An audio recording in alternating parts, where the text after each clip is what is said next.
Subuh di Dusun Sukajaya biasanya sederhana saja. Azan dari musala kecil, suara ember ditarik ke sumur, bau asap kayu dari dapur rumah panggung. Tapi subuh tanggal 17 Juni 2019 itu seperti ada sesuatu yang robek dari langit. Suara perempuan menjerit, panjang, putus-putus, seperti orang yang baru saja kehilangan separuh nyawanya, membelah keheningan, dan langsung membuat beberapa orang yang sudah bangun untuk salat subuh saling menatap. Rumahnya siapa itu? Jeritan itu datang dari ujung gang tanah yang menuju ke rumah kecil berdinding papan milik Arif Prasetyo dan istrinya, Siti Rahma. Rumah itu tidak besar, hanya satu ruang depan, satu kamar, dapur menempel, atap seng yang kalau hujan bunyinya bisa bikin orang susah tidur. Di sebelahnya kebun pisang milik Pak Lurah. Di depannya cuma tanah becek karena semalam gerimis. Siti berteriak lagi, kali ini lebih kencang. Tolong, Arif, Arif. Di kampung, suara perempuan minta tolong subuh-subuh tidak pernah dianggap bercanda. Pak Junaidi, yang rumahnya cuma 2 rumah dari situ, langsung keluar masih pakai sarung dan kaos oblong. Dari rumah sebelah lagi, Asep dan Rijal, 2 pemuda yang mau ke kebun singkong, juga lari walau sandal belum dipakai benar. Dari dalam rumah, istri-istri mereka teriak, "Kenapa, Pak?" Tapi mereka sudah keburu lari. Begitu sampai di depan rumah Arif, pintu depan terbuka lebar. Lampu rumah masih menyala kuning. Di ruang depan yang biasa dipakai sebagai tempat nonton TV dan tidur siang, mereka melihat Siti tersungkur di lantai tanah, rambut ikalnya terurai, mukena yang tadi dipakai salat entah kemana. Kedua tangannya memukul-mukul lantai. Suara tangisnya serak dan memenuhi ruangan sempit itu. "Kenapa, Ma Arif? Ada apa?" tanya Pak Junaidi, suaranya meninggi karena panik. Siti mendongak, matanya memerah, pipinya basah. "Pak, tolong Pak, ular masuk kamar. Arif gak bangun-bangun. Kayaknya dia mati, Pak." Kata mati itu membuat udara dalam rumah mendadak berat. Asep dan Rijal saling melirik. Mati karena ular? Di desa itu sih mungkin saja. Di belakang masih banyak semak dan kebun. Ular bisa masuk lewat celah lantai. Tapi tetap saja, mati itu urusan serius. Mana Arif? Pak Junaidi jalan cepat ke kamar. Pintu kamar hanya setengah tertutup. Di dalam kamar itu ada dipan kayu rendah, kasur tipis dengan sprei bunga-bunga, dan di atasnya Arif terbaring telentang. Arif masih pakai kaos abu-abu dan celana kerja warna coklat, seperti orang yang baru pulang kerja dan kecapekan, lalu gak sempat ganti pakaian. Tapi wajah itu bukan wajah orang tidur. Kulitnya pucat kekuningan, bibirnya sudah ungu kehitaman, dan yang paling membuat Pak Junaidi merinding, dada Arif tidak bergerak. Pak Junaidi, yang paling tua dan paling tenang di antara mereka bertiga, mendekat. Dia menunduk, menempelkan punggung tangannya di hidung Arif. Cara lama yang masih sering dipakai orang kampung. Tidak ada hembusan napas. Dia lalu menekan dada Arif pelan, mencari tanda-tanda napas, nihil. Tangannya kemudian memegang pergelangan tangan korban, dingin. "Ya Allah," kata Pak Junaidi lirih, "kaku ini, Sep. Kelihatannya sudah lama." Siti, yang dari tadi di belakang, menjerit lagi lebih histeris. "Pak, tadi malam dia tidur aja. Saya juga baru sadar pas subuh mau bangunin salat. Saya pegang dingin. Saya lihat di kaki ada bekas gigitan. Ular, Pak, pasti ular." Asep, yang lebih cepat gerakannya, langsung jongkok di dekat kaki Arif. Dia menarik pelan ujung celana kerja korban sampai betisnya terlihat. Di atas mata kaki kanan, kira-kira 2 jari di atas tulang mata kaki, terlihat 2 titik bekas gigitan, rapi, sejajar, jaraknya pas. Area sekitarnya tampak membiru dan agak bengkak. "Weling, Pak?" tanya Asep berbisik. Di Lampung Selatan, orang-orang biasa menyebut ular belang hitam putih yang berbisa saraf itu dengan nama weling. Bisa jadi, jawab Pak Junaidi.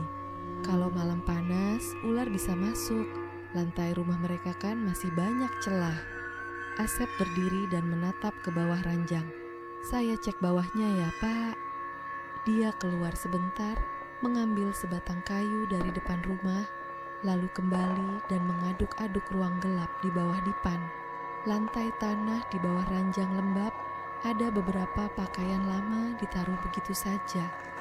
Saat dia menyodok ke arah kepala ranjang, sesuatu yang belang hitam putih ikut terseret. Astagfirullah.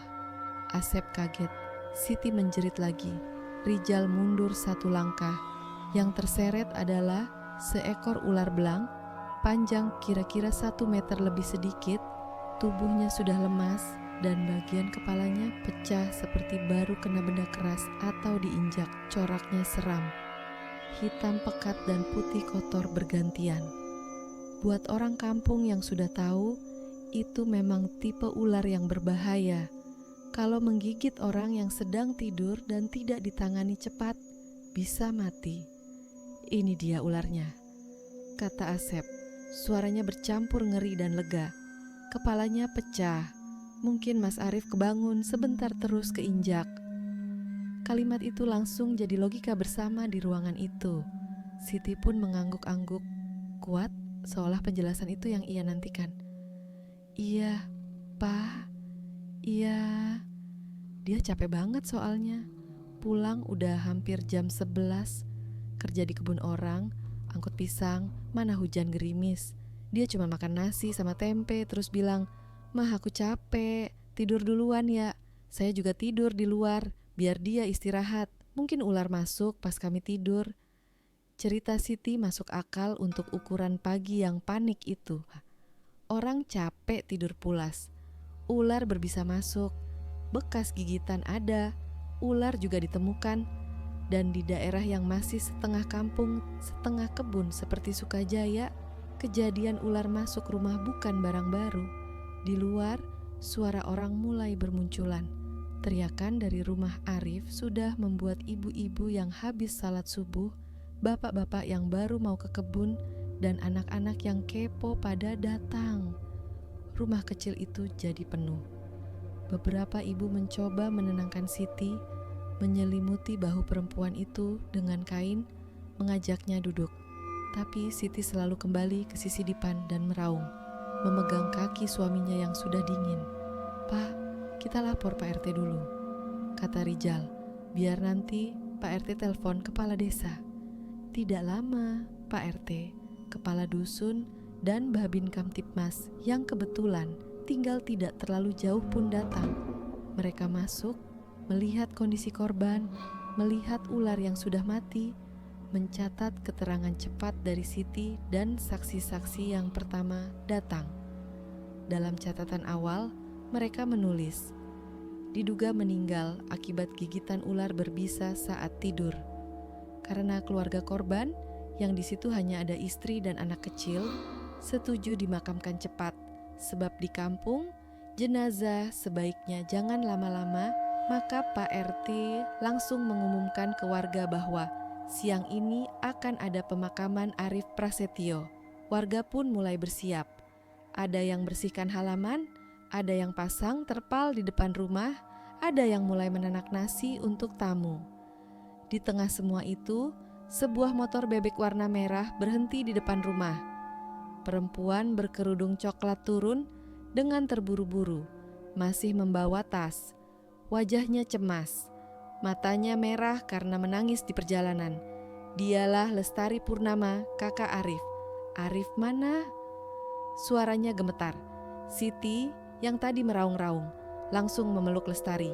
Tangisnya disetel lagi lebih besar. "Mbak, Arief kena ular, Mbak.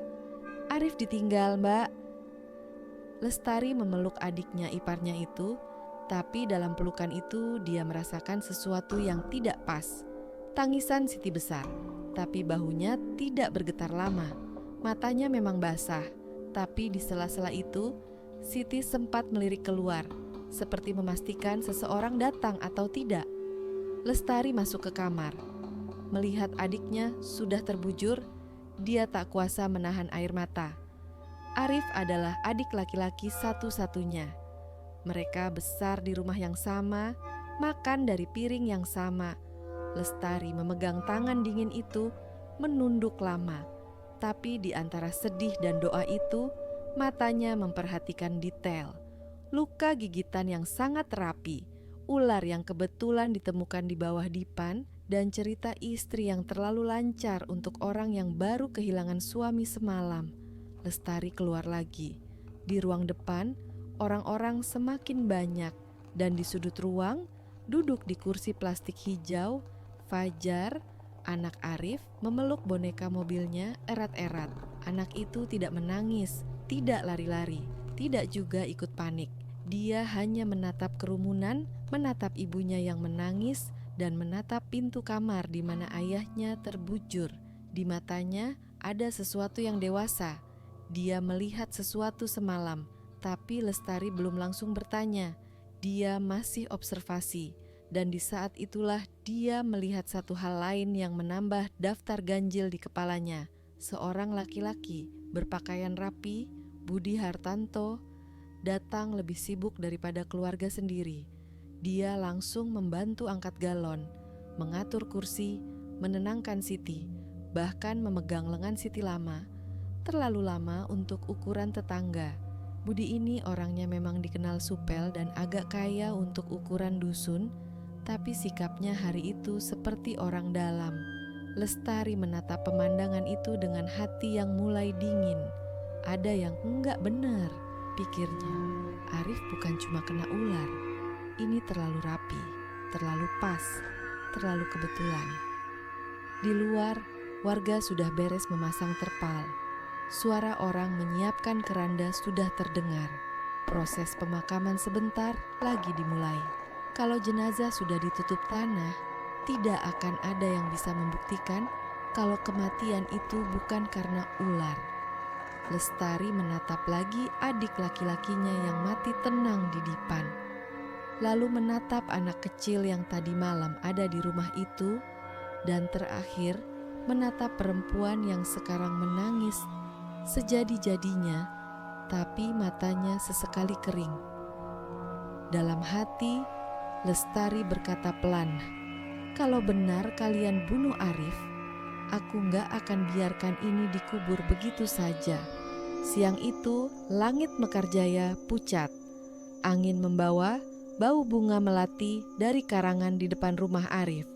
Di bawah terpal biru yang dijadikan tenda duka, orang-orang terus berdatangan, mengucap takziah, menepuk bahu Siti Rahma yang duduk di tikar pandan dengan wajah sembab.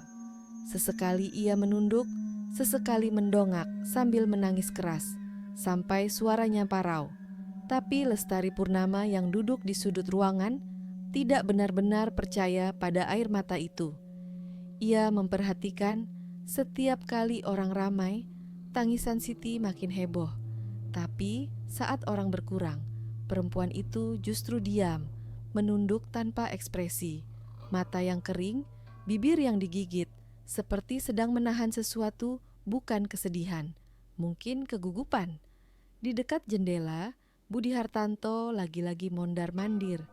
Ia sibuk menyalami orang, lalu tiba-tiba ikut mengatur urutan tamu yang mau masuk ruang jenazah. Budi seolah-olah tuan rumah, padahal statusnya hanya tetangga. 1-2 kali tangannya menyentuh bahu Siti dengan lembut, terlalu lembut. Beberapa ibu-ibu sempat berbisik, "Kasihan Siti, untung ada Budi yang bantuin." Tapi di mata Lestari, semua itu menambah bau busuk. Lestari memalingkan pandangannya ke arah Fajar, keponakannya yang berusia 5 tahun. Anak itu duduk di kursi plastik, kaki kecilnya tak sampai lantai. Ia tidak menangis, tidak bicara. Ia hanya menatap peti jenazah ayahnya dengan mata besar dan gelap. Mata anak kecil yang telah melihat sesuatu yang seharusnya tidak dilihat. Hati Lestari berdegup keras. Nalurinya sebagai kakak, sebagai ibu, sebagai manusia, semuanya bersatu menjerit. Ada yang disembunyikan.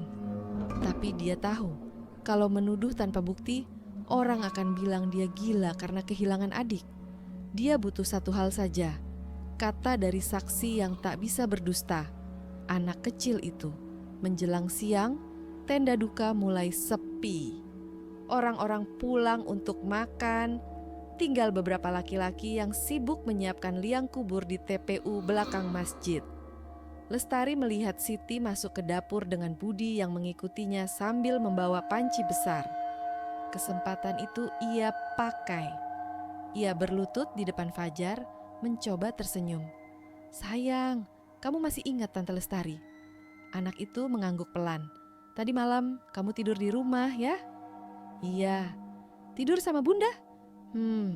Ia mengangguk lagi, tapi matanya tidak menatap Lestari. Lestari menyentuh rambutnya dengan lembut. "Waktu ayah tidur, kamu lihat apa, Nak? Ada yang datang enggak?" Fajar diam. Bibirnya bergerak kecil seperti mau bicara tapi ragu. Ia menatap ke arah dapur, lalu menunduk. "Bunda marah enggak kalau aku cerita?" "Tidak, sayang. Bunda enggak bakal marah. Tante cuma mau tahu biar ayah enggak sakit lagi." Anak itu menatap Lestari, lalu pelan-pelan berkata, "Tadi malam ayah minum air jeruk. Bunda yang bikin. Bunda bilang biar ayah cepat tidur." Hati Lestari seperti dihantam batu. "Air jeruk?" "Iya, kayak air jeruk nipis. Baunya enak. Tapi setelah itu ayah nggak bangun-bangun." "Setelah itu ada siapa datang?" Fajar diam lama. Ia menggigit bibirnya, lalu berbisik pelan, hampir tak terdengar. "Om Budi." Lestari menahan napas. "Om Budi datang jam berapa?" "Gelap.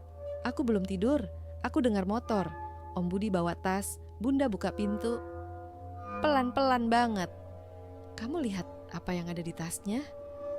Anak itu menggenggam boneka mobilnya erat-erat. "Ada ular." Kata itu keluar, begitu saja, tanpa ragu, tanpa sadar beratnya arti. Ular hitam putih, kayak di bawah ranjang itu. Ular itu gerak, terus Om Budi sama Bunda taruh di kaki ayah. Napas Lestari tercekat. "Kamu lihat sendiri?" Fajar mengangguk. "Aku takut." Aku nutup kepala pakai selimut, tapi aku dengar bunyi set. "Diam." Terus shh, kayak ular. Habis itu gak ada suara lagi. Pagi Bunda teriak. Suara anak kecil itu pelan, tapi di telinga Lestari terdengar seperti raungan kebenaran yang memecah langit-langit rumah. Tiba-tiba semuanya masuk akal. Gigitan yang terlalu rapi, ular yang kebetulan mati, luka tanpa tanda pergumulan, dan air jeruk yang katanya hanya minuman sebelum tidur. Air mata menetes dari mata Lestari, tapi kali ini bukan karena sedih, melainkan karena marah dan ngeri. Adiknya tidak mati karena ular, dia dibunuh dengan cara yang paling kejam, dibius lalu digigit ular hidup seperti seekor kambing percobaan. Lestari menatap Fajar. Anak kecil itu kini mulai menangis lirih. Ia memeluknya erat. "Kamu hebat, Nak. Jangan takut, ada tante di sini." Di luar, suara beduk zuhur terdengar jauh-jauh. Tanda pemakaman sebentar lagi dimulai. Lestari berdiri, matanya berkilat seperti baja. Ia tahu apa yang harus dilakukan. Kalau jenazah ini dikubur sekarang, kebenaran akan ikut dikubur. Beberapa menit kemudian, halaman rumah ramai lagi. Orang-orang membawa keranda keluar kamar. Jenazah Arif sudah terbungkus kain kafan rapi. Ustaz kampung memimpin doa. Di tengah suara tahlil pelan itu, Lestari melangkah ke depan. Langkahnya gemetar tapi tegas. Ketika 4 laki-laki mulai mengangkat keranda, ia membentang kedua tangannya di depan pintu. "Berhenti!" Suara itu nyaring dan membuat semua orang kaget. Ustaz berhenti membaca, semua kepala menoleh. "Ada apa Mbak Lestari?" tanya Pak RT, bingung. "Jangan dikubur, Arif tidak mati karena ular, dia dibunuh." Kerumunan mulai ribut. Siti berdiri, wajahnya seolah tak percaya. "Mbak ngomong apa? Jangan gila ya, semua orang lihat, ada ular, ada gigitan." "Ular itu dibawa masuk," teriak Lestari, matanya membara. "Saya minta polisi datang, jenazah harus diautopsi." Budi melangkah maju, pura-pura menenangkan. "Mbak, tolong. Kita ini lagi duka. Jangan bikin keributan. Semua orang kampung tahu Mas Arif digigit ular. Jangan bikin malu keluarga." Tapi nada suara Budi justru terdengar gugup. Tangan yang menepuk bahu Lestari gemetar halus. Warga memperhatikan. Beberapa mulai berbisik, kenapa dia ikut marah? Lestari menatap lurus ke mata mereka berdua. "Kalian pikir saya nggak tahu? Saya tahu apa yang kalian lakukan. Dan kalau kalian mau ngubur Arif sekarang, berarti kalian mau ngubur bukti juga." Suasana tegang. Beberapa laki-laki mencoba menenangkan, tapi Lestari tidak bergeser sedikit pun dari depan pintu. Anak kecil Fajar berdiri di dekatnya, memeluk kaki tantenya. Wajah polosnya justru menambah keanehan di mata orang-orang. Kenapa bocah itu di pihak tantenya, bukan ibunya? Pak RT akhirnya angkat bicara. "Baik, biar jelas, kita panggil polisi kabupaten. Jangan ada yang disentuh dulu." Sekitar 30 menit kemudian, sebuah mobil patroli datang. Dari dalam turun 3 petugas berseragam. Salah satunya AKP Rudi Santoso, Kepala Unit Reskrim Polres Lampung Selatan. Ia menyalami kepala desa, lalu mendengarkan penjelasan singkat. Rudi tidak banyak bicara. Ia masuk ke rumah, memeriksa tubuh korban sekilas, mencatat lokasi luka, memeriksa ular yang sudah mati. Lalu ia memanggil semua yang terlibat utama. Siti Rahma, Lestari Purnama, dan Budi Hartanto ke ruang depan. "Saya dengar ada perbedaan pendapat soal penyebab kematian Pak Arif," katanya tenang. Ibu Siti bilang ini karena ular. Ibu Lestari bilang ada yang tidak beres. "Bisa dijelaskan satu-satu?" Siti menangis keras lagi, menyebut bahwa ia cuma istri bodoh yang ketakutan, bahwa suaminya memang capek dan mungkin tidak sadar saat digigit ular. Rudi mengangguk-angguk tanpa ekspresi, lalu beralih ke Lestari. "Saya tidak punya bukti fisik, Pak," kata Lestari, "tapi anak ini..." Ia menunjuk ke Fajar, melihat sesuatu. Dia bilang ibunya kasih air jeruk yang bikin ayahnya tidur, lalu tetangga ini datang bawa tas berisi ular. Ular itu yang disuruh gigit. Ruangan mendadak sunyi. Budi tertawa kecil, sumbang. "Pa, anak kecil, Pak. Umur 5 tahun. Mimpi mungkin." Rudi tidak menjawab. Ia jongkok di depan Fajar, menatap mata anak itu sejajar. "Namanya siapa?" "Fajar." "Fajar, kamu tahu nggak kenapa polisi datang?" "Biar ayah bangun," jawabnya polos. Jawaban itu menampar semua orang di ruangan. Bahkan beberapa ibu yang berdiri di luar pintu menitikkan air mata. Rudi berdiri lagi. "Baik, kami akan bawa jenazah ke RS Bayangkara untuk pemeriksaan. Tidak ada yang boleh dikubur sebelum penyebab kematian jelas." Siti langsung histeris. "Tidak, itu dosa. Dia suami saya." Rudi menatap dingin. "Justru karena itu kami harus tahu. Kalau benar suami ibu mati karena ular, hasilnya akan menunjukkan. Tapi kalau tidak, hukum yang akan bicara." Mobil jenazah datang, petugas mengenakan sarung tangan, mengangkat keranda yang tadi hampir dibawa ke kuburan. Orang-orang kampung menonton dengan mata membelalak. Di antara mereka, Budi mundur pelan keluar pagar, wajahnya pucat. Lestari berdiri diam di teras, menatap mobil jenazah yang menjauh. Ia menatap ke langit yang mulai mendung. Di sampingnya, Fajar memeluk tangannya. Anak itu berbisik pelan, "Tante, ular itu jahat ya." Lestari menunduk, memeluk bocah itu erat. "Bukan ular yang jahat, Nak," katanya dengan suara bergetar. Tapi orang yang menyuruhnya menggigit.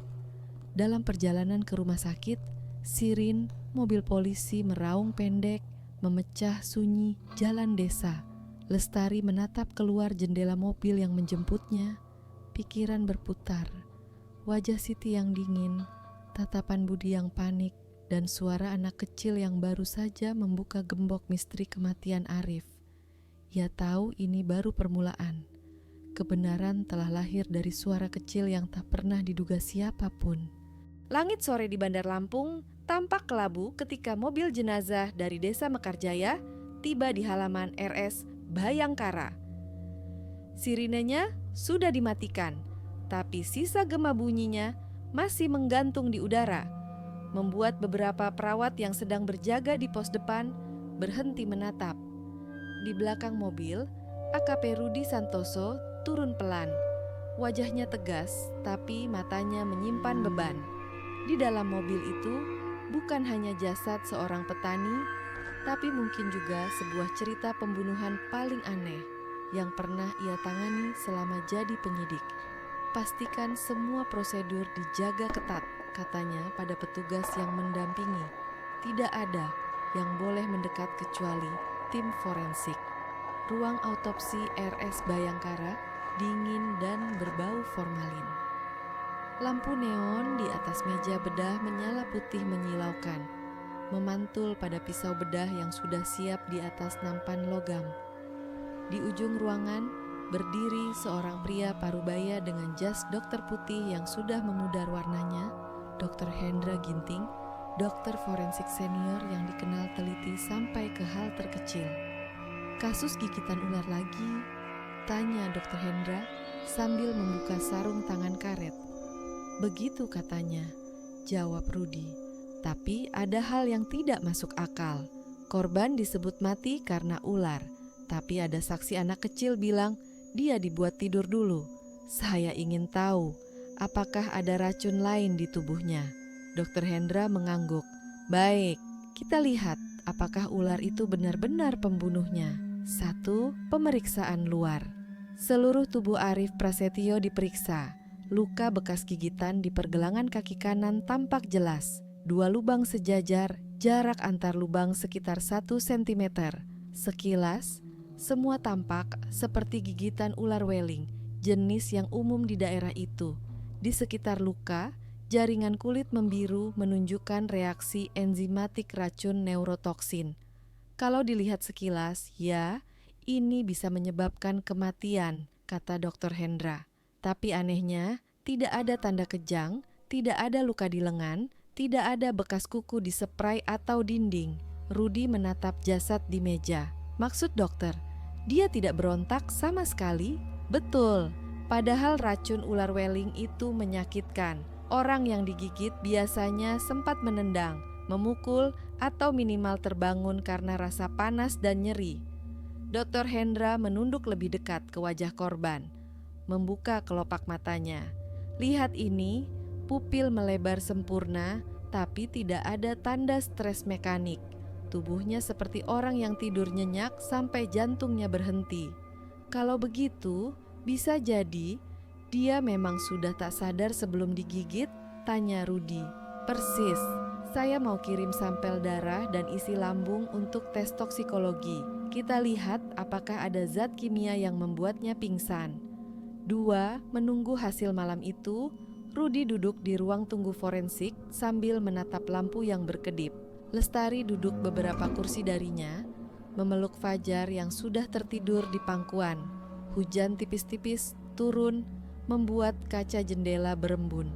"Pak polisi," suara Lestari pelan, "kalau benar adik saya dibunuh, mereka bisa ditangkap, kan?" Rudi mengangguk tanpa menoleh. "Kalau ada bukti, pasti." Lestari menatap tanah. "Saya takut gak ada yang percaya. Semua orang bilang saya cuman halu." Rudi menoleh kali ini.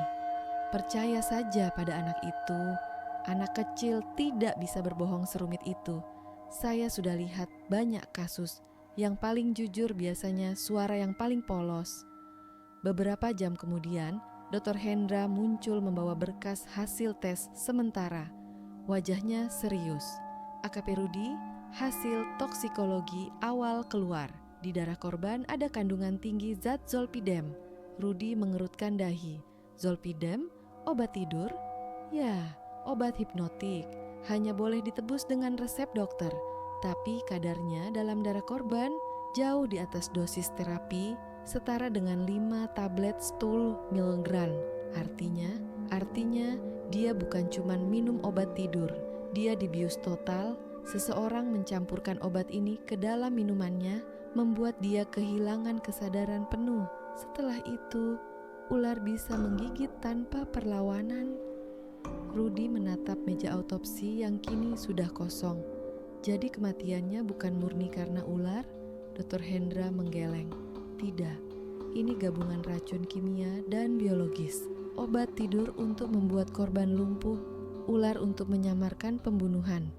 3. Penyelidikan dimulai. Keesokan harinya, Rudy memimpin rapat kecil di Polres. Di papan tulis putih, ia menulis 3 kata besar. Zolpidem, ular, istri. Pertama, korban dibuat tidak sadar. Kedua, ular digunakan sebagai alat. Ketiga, orang yang punya akses paling dekat adalah istrinya, Siti Rahma, tapi dia tidak mungkin sendiri. Salah satu penyidik muda mengangkat tangan. Maksud Pak Rudy, yang membantu bisa tetangga itu Budi Hartanto?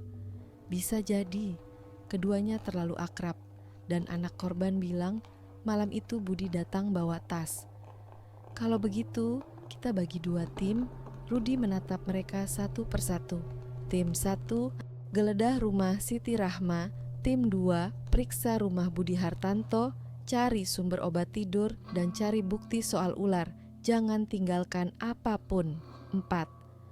Penggeledahan rumah Siti siang itu, 3 polisi berpakaian sipil datang ke rumah kecil Siti Rahma dengan surat perintah. Perempuan itu terlihat pucat tapi mencoba tenang. Silakan Pak, saya tidak salah apa-apa. Ruang tamu disisir, dapur diperiksa, lemari dibuka satu persatu. Di rak dapur hanya ada obat-obatan biasa, minyak kayu putih, parasetamol, balsem. Tapi di kamar tidur, lemari kayu tua menarik perhatian salah satu polisi perempuan. Ia membuka laci paling bawah, memeriksa tumpukan baju dalam. Tangan terhenti pada sesuatu yang keras. Ia menarik pelan, dan di situ, terbungkus dalam kain batik kecil, ada 1 blister obat. Pak, temuan. Rudy yang baru datang dari depan rumah mendekat. Ia mengambil blister itu, memeriksanya dengan sarung tangan. Di atas kemasan tertulis jelas Zolpidem tartrate Spiclomilengklemu. Dari 10 butir, 5 kosong. Wajah Rudy mengeras. Jumlahnya persis dengan hasil toksikologi. Siti gemetar. Itu obat ibu saya, Pak. Ibu saya susah tidur. Rudy menatapnya tajam. Ibu kamu tinggal di mana? Di metro jauh dari sini. Jadi kenapa obatnya disimpan di bawah pakaian dalammu? Siti tidak menjawab. Matanya mulai berkaca, tapi tidak ada air mata yang keluar. 5. Penyelidikan rumah Budi. Sementara itu, tim kedua menuju rumah Budi Hartanto yang letaknya di pinggir dusun, dekat kebun karet. Dari luar, rumahnya tampak makmur. Tembok bata diplester, halaman luas, ada motor trail parkir di teras. Awalnya penggeledahan berjalan biasa, tidak ada barang mencurigakan. Tapi ketika salah satu polisi muda memutar ke belakang rumah, ia mencium bau aneh, campuran tanah lembab dan amis. Di balik, tumpukan seng bekas dan kayu. Ada bangunan kecil berdinding kawat BRC setinggi dada, ditutup terpal biru. Pak, sini deh, ini kayak kandang, katanya lewat HT. Rudy dan tim segera datang. Ia mengangkat terpal itu, dan pemandangan yang muncul membuat semua orang mundur 1 langkah. Di dalamnya ada beberapa kotak plastik dan sangkar besi. Di setiap sangkar, ular-ular hidup menggeliat. Ada kobra kecil, ada ular hijau, dan 2 ekor ular weling, belang hitam putih seperti yang ditemukan di rumah korban. Di sebelah sangkar, terdapat tongkat penjepit ular, sarung tangan tebal, dan beberapa botol cairan bertuliskan antivenom serum. Dia kolektor? Tanya salah satu anggota. Rudy menggeleng. Dia pembunuh yang terlalu percaya diri. Dia pikir bisa pakai ular untuk menutupi kejahatan. Tim segera memotret semua bukti dan menandainya sebagai barang sitaan. Dari salah satu sangkar ditemukan bekas kulit ular weling yang baru ganti kulit, menandakan ular itu baru aktif beberapa hari lalu. Kemungkinan besar ular yang sama dengan yang digunakan malam kejadian. 6. Bukti yang berbicara. Malamnya, Rudi duduk di ruang kerjanya, 2 kantong barang bukti di atas meja, blister obat dari rumah Siti dan foto-foto kandang ular dari rumah Budi. Ia menatapnya lama. 2 barang yang tampak tak berhubungan kini menjadi 2 sisi dari satu kejahatan. Lestari datang masih dengan wajah lelah. "Bagaimana, Pak?" Rudi menatapnya, lalu menggeser 2 foto ke arahnya. Ini obat tidur yang ditemukan di lemari Siti, 5 butir hilang, sama dengan dosis di tubuh Arif. Dan ini kandang ular di rumah Budi. Lestari menutup mulutnya. Jadi benar, ya mereka kerjasama, satu kasih obat, satu kasih ular. Mereka pikir orang bakal percaya itu kecelakaan. Fajar yang berdiri di samping tantenya menatap foto ular itu dan bergidik. "Itu ular jahat kemarin," katanya lirih. Rudi menepuk kepala bocah itu pelan. "Kamu penyelamat, Nak. Kalau kamu gak cerita, Arif sudah dikubur dan kasus ini selesai di atas kertas." 7. Bukti digital. Namun bagi Rudi, 2 barang bukti saja belum cukup. Ia tahu Siti dan Budi akan saling menyalahkan, dan tanpa bukti komunikasi, pengakuan mereka bisa saling meniadakan. Maka, ia meminta tim IT forensik untuk memeriksa ponsel keduanya yang sudah disita. Awalnya, semua tampak bersih. Tidak ada pesan mencurigakan. Tidak ada riwayat panggilan. Tapi teknisi IT berpengalaman tahu bahwa hapus bukan berarti hilang. Dengan software forensik, mereka berhasil memulihkan beberapa chat WhatsApp yang telah dihapus. Di layar monitor muncul percakapan tanggal 15 Juni 2019, 2 hari sebelum Arif mati. "Siti, aku gak kuat hidup kayak gini terus." "Budi, kalau dia mati karena ular, siapa yang bisa salahin kamu? Orang bakal pikir itu musibah." "Siti, aku takut." "Budi, takut apa? Aku udah punya ularnya, kamu cuma perlu bikin dia tidur nyenyak." Pesan terakhir itu membuat semua yang hadir di ruang forensik saling berpandangan. Bukti itu menyatukan racun tidur dan ular dalam satu kalimat. Rudi menyalakan rekaman suara di ponselnya, berbicara ke tim. "Kita punya motif, alat, dan pelaku. Sekarang waktunya buat mereka bicara." 8. Penangkapan malam berikutnya, 2 mobil polisi berhenti di depan rumah Siti Rahma dan Budi Hartanto hampir bersamaan. Lampu-lampu kendaraan menyorot tajam ke halaman rumah. Siti baru saja menidurkan anaknya ketika pintu diketuk keras. "Polisi, kami punya surat penangkapan." Budi yang sedang duduk di teras rumahnya hanya sempat bangkit setengah sebelum tangannya diborgol. Wajahnya pucat pasi. Di bawah lampu jalan, ia sempat melihat dari jauh mobil lain berhenti di depan rumah Siti. Untuk pertama kalinya, mereka berdua saling memandang, bukan dengan cinta seperti dulu, tapi dengan ketakutan yang sama. "Bawa ke Polres," perintah Rudi singkat. "Mulai malam ini, mereka bukan lagi saksi, mereka tersangka pembunuhan berencana." 9. Setelah keheningan, ketika fajar muncul lagi di langit Mekarjaya, suara ayam kembali terdengar. Tapi kali ini kampung itu tidak tenang. Orang-orang berbisik di warung kopi, di ladang, di tepi jalan. "Istrinya Arif ternyata yang bunuh," katanya dibantu Budi. "Pakai ular loh." Di rumah Lestari, Fajar masih tidur di pelukannya. Anak kecil itu bermimpi tentang ayahnya yang tersenyum di tepi sawah. Mimpi yang mungkin jadi satu-satunya tempat di mana Arif masih hidup damai. Lestari menatap keluar jendela ke arah matahari pagi yang perlahan naik. Di hatinya campur antara lega dan pilu.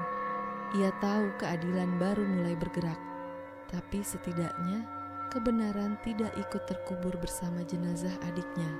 Racun kimia dan racun ular, 2 hal yang seolah tak berhubungan, akhirnya bertemu dalam satu niat jahat. Tapi bahkan rencana paling licik pun bisa pecah hanya karena satu hal kecil, suara jujur dari seorang anak kecil. Ruang interogasi di Polres Lampung Selatan sore, itu senyap dan dingin.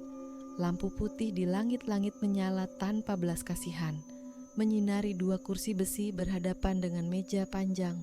Di atas meja, tumpukan foto, hasil cetak percakapan WhatsApp, dan blister obat tidur yang sudah difoto dari berbagai sudut. Di kursi pertama duduk Siti Rahma.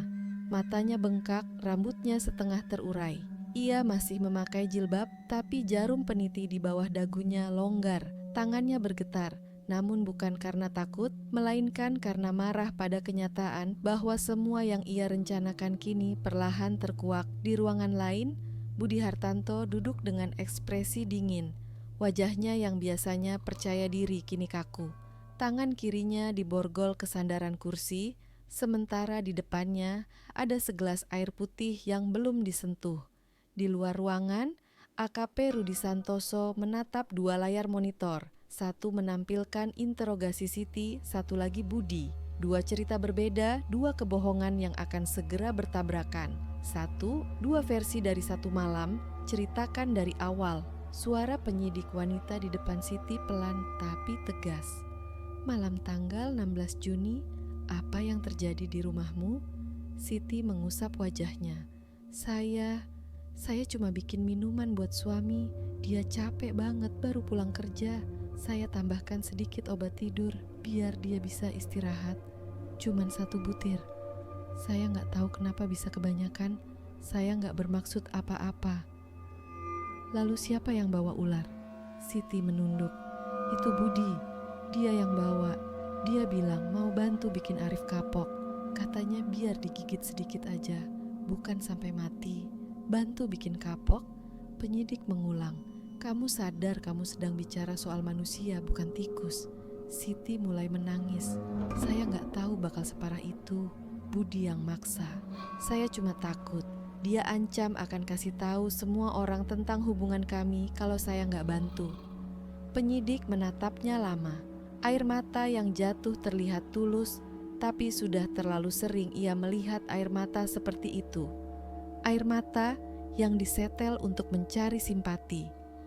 Di ruangan sebelah, Budi justru memulai dengan nada lain. Saya memang suka sama Siti, Pak. Tapi saya gak pernah niat bunuh Arif. Siti yang marah-marah terus. Katanya, Arif pelit, gak pernah kasih uang. Dia yang minta solusi. Solusi? Tanya Rudi. Iya, katanya kalau Arif mati karena ular, semua orang bakal percaya. Saya pikir dia bercanda, tapi dia kirim pesan malam itu. Suruh saya datang, katanya udah tidur dalam, cepet kesini lewat samping. Saya pikir mau ngobrol. Pas sampai, dia malah udah nyiapin semuanya. Nyiapin apa? Air jeruk di meja. Arif udah gak sadar. Ular itu udah di dalam tas. Dia bilang, cepat, biar semuanya selesai malam ini. Saya takut, Pak. Tapi dia terus maksa. Rudi mendengarkan tanpa menulis. Ia tahu pola seperti ini. 2 orang yang dulu saling melindungi kini saling melempar ke jurang. Tapi kebenaran tidak butuh emosi, kebenaran butuh bukti. 2. Bukti yang tidak bisa dibantah. Rudi masuk ke ruangan Siti dengan map di tangannya. Ia tidak bicara apa-apa. Ia hanya membuka map itu dan mengeluarkan print out chat WhatsApp yang disita dari ponsel mereka. Kenal tulisan ini? Tanyanya pelan. Siti menatap selembar kertas itu dan wajahnya seketika memucat. Tulisan di atas kertas, Siti, udah tidur dalam, aku campur 5, cepat kesini lewat samping. Budi, oke, bawa tas sekalian. 5, kata Rudi. Kamu bilang tadi cuma 1 tablet, tapi di chat kamu tulis aku campur 5. Kenapa bohong? Siti terdiam. Dan di rumahmu kami temukan blister obat tidur sisa 5 butir, persis dengan kadar racun di tubuh Arif. Kamu tetap mau bilang itu kebetulan? Siti mulai gemetar. Saya takut, Pak. Saya gak pikir panjang. Takut? Takut siapa? Arif, suamimu yang kerja keras tiap hari buat kamu dan anakmu? Atau takut kehilangan Budi yang cuma modal kata manis dan racun? Siti menunduk. Air matanya jatuh satu-satu ke meja. Dia janji mau nikahin saya kalau Arif udah gak ada. Dia bilang, dia bisa urus semuanya. Rudi menarik napas panjang. Dan kamu percaya? Waktu itu saya benci hidup saya, Pak. Jawabnya pelan. Arif keras kepala, gak pernah mau dengar saya, tapi dia gak pantas mati. Saya tahu sekarang. 3. Di sisi lain kaca, sementara itu, Budi masih mencoba bertahan dengan versinya. Ia menolak tanda tangan berita acara. Saya cuma bantu bersihin kamar. Saya gak tahu soal obat. Rudi berjalan masuk tanpa bicara. Ia meletakkan foto-foto di depan Budi satu persatu. Foto kandang ular di belakang rumah, foto sarung tangan tebal dan tongkat penjepit, dan foto ular weling yang disita dari lokasi. Lihat ini, kamu pelihara ular beracun tanpa izin. Kamu tahu itu pelanggaran hukum? Budi menatap fotonya, tapi tetap berusaha tersenyum kaku. Itu hobi, Pak. Saya suka reptil. Lucu, tapi hobi itu kebetulan cocok banget dengan isi chat kamu ke Siti 2 hari sebelum kejadian. Kalau dia mati karena ular, siapa yang bisa salahin kamu? Wajah Budi membeku. Itu bercanda, Pak. Rudi mendekat, menatap matanya langsung. Kamu pikir racun ular itu bercanda juga? Atau mayat yang kamu bantu taruh di kasur itu juga bercanda? Keheningan menelan ruangan. Bunyi jarum jam di dinding terdengar jelas. Budi memalingkan wajahnya ke samping, rahangnya mengeras. Tapi di bawah meja, jemarinya mulai mengetuk pelan, tanda saraf orang yang mulai retak. 4. Rekonstruksi malam kejadian. Malam mulai turun di Polres. Di ruangan rapat kecil, Rudi dan timnya menempelkan foto-foto di papan tulis, membuat kronologi dari semua pengakuan dan bukti yang sudah dikumpulkan. Pukul 22.15. Arif pulang dari kebun, makan malam, lalu minum air jeruk yang dibuat Siti. 22.30, efek zolpidem mulai bekerja. Arif tertidur lelap di ranjang. 22.45, Siti mengirim pesan ke Budi. Udah tidur dalam, aku campur 5. Cepat kesini lewat samping. 23 onanyolo. Budi tiba dengan tas berisi ular weling hidup. Mereka mengatur posisi tubuh Arif seolah sedang tidur. 23.10. Budi memegang ular dengan penjepit. Siti membuka selimut dan celana kerja Arif. 23.12. Ular didekatkan ke kaki Arif dan dibiarkan menggigit. Setelah itu, kepala ular dipukul sampai mati. 23.20. Ular diselipkan di bawah ranjang. Budi keluar lewat pintu samping. Subuh. Siti pura-pura panik dan berteriak minta tolong. Semua garis waktu itu diambil dari bukti digital, hasil forensik, dan pengakuan parsial kedua pelaku. Rudi memandangi papan itu lama. Tidak ada lagi ruang untuk alasan. Mereka berdua sadar apa yang mereka lakukan. 5. Saat tembok mulai runtuh. Keesokan paginya, Rudi memutuskan untuk mempertemukan Siti dan Budi dalam satu ruangan interogasi. 2 kursi berhadapan, hanya dipisahkan meja panjang dan selembar kaca bening tempat kamera merekam. Begitu Budi masuk, Siti langsung menunduk. Tangannya mencengkeram ujung jilbab, bahunya gemetar. Rudi berdiri di samping, tidak banyak bicara. Ia hanya membuka rekaman suara dari ponsel. Suara Budi tertawa kecil di malam kejadian, yang terekam otomatis oleh tetangga yang sedang merekam musik dari rumah sebelah. Dalam rekaman samar itu terdengar kalimat, "Cepat, biar selesai malam ini." Begitu suara itu diputar, wajah Siti berubah pucat pasi. Ia menatap Budi, matanya melebar antara takut dan benci. "Jadi itu bukan saya yang maksa, kan?" Suaranya pecah. "Kamu yang bilang begitu, Bud. Kamu yang suruh saya campur 5 butir. Kamu yang bilang kalau ular bisa bikin orang mati tanpa disangka." Budi terpancing. "Kamu yang minta, Sid. Kamu yang bilang gak kuat hidup sama dia. Aku cuman bantu." Kata bantu itu membuat Rudi memotong. "Bantu membunuh?" Suara mereka berhenti. Ruangan mendadak sunyi. Rudi mendekat, menatap mereka satu persatu. "Kalian berdua pikir bisa saling sembunyi di balik cinta terlarang? Kalian salah. Bukti sudah bicara lebih keras daripada air mata kalian." Siti menangis keras. Budi menunduk, wajahnya basah keringat. Perlahan, tembok pertahanan mereka runtuh.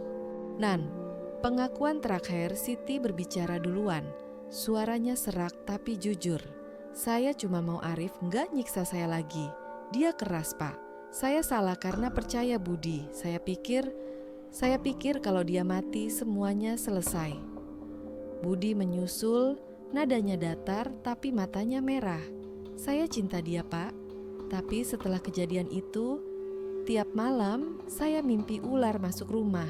Saya tahu saya nggak bisa lari. Kenapa kamu bunuh orang yang gak pernah nyakitin kamu? Tanya Rudi. Lebih pelan kali ini. Karena kami pikir Tuhan gak lihat. Jawab Siti pelan. Sekarang saya tahu. Tuhan lihat semuanya. Rudi mengangguk. Dan Fajar juga lihat. Siti terisak. Anak saya, dia dengar ya. Dia lihat semuanya. Kata itu membuat tubuh Siti seperti kehilangan tenaga. Ia bersandar di kursi. Wajahnya menunduk. Ya Allah, gumamnya lirih. Saya sudah bunuh ayah anak saya sendiri. 7. Setelah pengakuan, berita tentang pengakuan ganda itu menyebar cepat. Koran lokal menulis, kasus ular maut, istri dan selingkuhan akui rencana pembunuhan. Televisi menyiarkan wajah Siti dan Budi dibawa keluar dari Polres dengan tangan diborgol. Kepala tertunduk di bawah sorot kamera. Di desa Mekarjaya, orang-orang masih belum percaya. Di warung kopi, Pak Junaidi berkata lirih, ternyata benar kata Mbak Lestari. Kalau bukan dia, mungkin Arif udah dikubur jadi korban ular. Sementara itu, di rumah Lestari, Fajar duduk di pangkuannya, menggambar di buku tulis. Gambar yang ia buat sederhana, matahari, sawah, dan sosok laki-laki tersenyum dengan ular kecil di bawah kaki. Ia menunjukkannya pada tantenya dan berkata, ayah udah gak takut ular lagi tante. Di surga gak ada ular jahat kan? Lestari menahan air mata. Iya nak, di sana gak ada yang jahat lagi. 8. Epilog kecil. Beberapa hari kemudian, Rudi berdiri di depan papan tulis kantornya. Di pojok atas papan itu tertulis, kasus Arif Prasetyo, selesai. Tapi di bawahnya, ia menulis satu kalimat kecil dengan spidol hitam. Kejujuran anak kecil bisa menembus kebohongan orang dewasa. Ia menatap kalimat itu lama. Dalam hidupnya sebagai penyidik, sudah banyak kasus ia tangani. Pembunuhan karena uang, karena cemburu, karena warisan. Tapi kasus ini berbeda. Cara membunuhnya seaneh caranya mencintai, dingin, terencana, tapi tetap hancur oleh hal yang paling polos, suara seorang anak.